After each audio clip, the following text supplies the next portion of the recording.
Hello, and thank you for joining me on this segment of my council comment.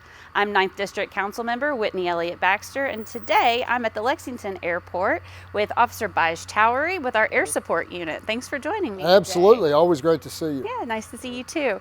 So a lot of people don't know that we have air support.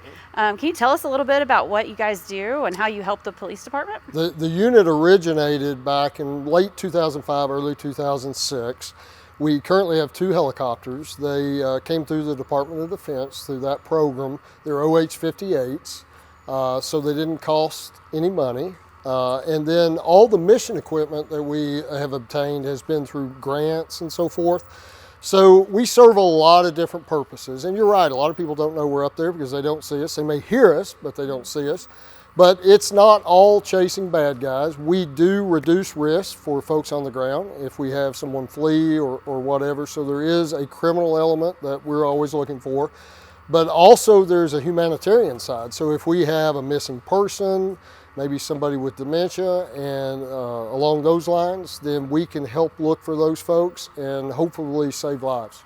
That's great. It sounds like you guys are a really integral part of the department and really serve a great purpose. Well, and it's the unit has transformed based on technology, and that's one of the themes in police work now, I think, is technology. But we have really, over probably the last 3 or 4 years, integrated a lot of state-of-the-art technology with, fortunately, through grants, through Homeland Security and so forth, with new cameras, a lot of computer-aided equipment, navigation equipment, and so forth on board. So it has certainly helped us do our job and helped us keep Lexington safe. So are you all on a regular patrol? Or are you on an as-needed basis? How does that work? We operate much like a fire department. We typically do not go up and do any type of patrol. We just go up as we're needed. Typically, we can get up very quickly. We have the aircraft pre-flighted and ready to go at the beginning of every shift, so we can get airborne very quickly, and then we can support the ground units as they need us. Can you give me a few examples of some of the calls that you've gotten and why you've gone up? We have assisted the ground units multiple times recently with locating either lost and missing persons or people that maybe have even driven here from another state that could possibly have dementia or something along those lines, where they were an endangerment to themselves and others. And we were able to work with the ground units and actually locate those folks. And then the other aspect of it is everybody doesn't stop when the police pull them over. So if they flee from the ground units, we want to make sure that the folks on the ground are safe. The citizens on the ground are safe. So as opposed to having to pursue on the ground, we can actually follow and track the vehicle until they stop, where they get out, have a foot pursuit afterwards. Regardless, we can lower the liability and the safety on the ground, the safety concerns on the ground for the citizens. And how many people are in this unit? We have 10 people. So there are 2 positions in the air unit. We have the pilot, and then we also have what's called a tactical flight officer. So the pilot obviously is the person responsible for communicating with air traffic control, approach and departure, making sure everybody's safe, actually flying the mission the way we need to fly it in order for the tactical flight officer to do their job, which is operating the mission equipment, whether it be the camera, the thermal imager, the police radio, basically any equipment on board other than the aviation equipment the tactical flight officer operates. That's great. I mean, I said there was numerous opportunities with the police department, and this is just one. Where could individuals that are interested in the police department go to find out more about the different units that we have? So certainly go to our website through the city, and it links all the different bureaus, all the different units and sections under those bureaus, and talks about each of those. And you're right, we have a lot of opportunities. An agency our size we're small enough that you don't get lost, but we're also large enough to have a lot of specialized units and a lot of opportunities. So when somebody comes to work for Lexington, they don't have to do the same job their entire career. I've been on 27 years, and I've only been in the air support unit a little over 5 years. So it was like a whole new career for me when I came in, and absolutely love it. There are only 3 air support units that have the mission equipment we have in the state of Kentucky: Louisville, Kentucky State Police, and us. So we not only serve Lexington, but also the area around Lexington which has aided us in getting assistance through Homeland Security and some of the grants that we've gotten in the past, where we do operate about a 40-mile radius outside of Lexington. 27 years. Yeah. That's a great career. I am a dinosaur in police ages. Well, we appreciate your service and your commitment to our community. Stay tuned to my next segment where we talk about your LexPD, where our citizens can find out more information about our police department and how they can get involved.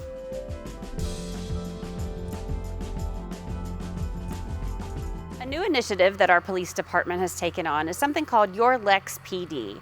And it's a video series that you and a colleague are working on to kind of bring the police department down to a residential level so people can understand a little bit more about our police department and what we do. So can you talk a little bit about that? So the original idea was actually the show that originated back in probably about 2001. It was called Keeping the Peace. And Officer Debbie Wagner, everybody knew Debbie, and also James Jackson, Assistant Chief James Jackson, were the hosts of that show. And they were basically doing the same thing we're doing now as far as giving the public an insight to the police department. So I had a vision to kind of bring that program back. So back in about 2018, we started talking about it. We did some outlines on it, some ideas where we were going to go with it, and then the pandemic hit. So everything got put on hold. Fast forward to 2023, we decided to go forward with it. Some of the current issues had changed, some of the technology had changed, and so we reached out to LexTV, and LexTV, let me just tell you, they have been absolutely fantastic. The Lexington Police Department administration's been on board with this, but the LexTV folks, I mean, they spend a lot of time actually producing and editing, so we couldn't do it without them. And I have an absolute great co-host with Nicole. We air an episode every month, and it basically is a window to the police department for the public, so they can see the specialized units, the officers of the Lexington Police Department. The folks are out here doing the job every single day, and get to know them and know what the police department's doing to try to keep them safe. I think that's really important for us to kind of show the humanitarian side of our police department. All too often, I think, our citizens see a police officer in uniform and then they don't kind of understand what their daily job looks like and what that means. I think it's a really good recruiting tool as well. Absolutely. Can you talk a little bit about how your LexPD has played a role in recruitment? Yeah, we're getting a lot of views, and we have a lot of different outlets where it's aired. And we do have a lot of folks that are watching, and I think seeing that Lexington has a lot of opportunities. So hopefully we're going to be getting more and more applications based on that. But you know, even topic-wise, I know we did one of our early segments was about FLOT and the Real-Time Intelligence Center that we have here in Lexington.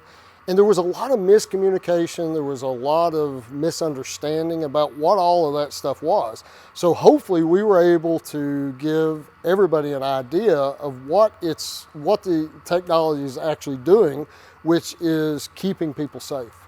I think that's really important to bring that educational layer into what you all do on a daily basis and help people understand that you guys serve a really great purpose in this community and that it's important for us to support you as well. So you've talked a little bit about some of the segments that you've done in the past. What are some of the segments we can look forward to? All right, so we've got an exciting one coming up. May is Motorcycle Safety Awareness Month. So obviously we wanted to feature our motor unit and our motorcycle unit. And we have our very first celebrity guest appearance.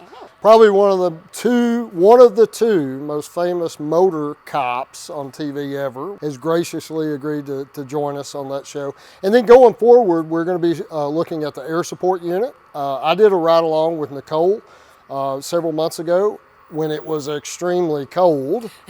And now she's going to come out and she's going to do a fly along with us. So she's going to get to see how it kind of works in the helicopter and how we utilize it to help the ground units and so forth.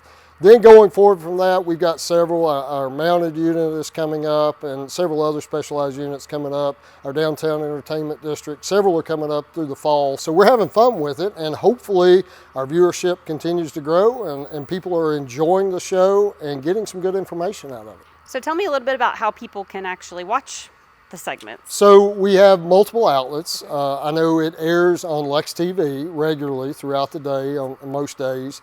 And then through the Lexington Police Department, we always post it on our Facebook page, our Instagram, and we also have a Lexington Police Department YouTube channel that it airs on as well. You guys are busy. We're busy, that's right. Well, we really appreciate everything that you all do to serve this community.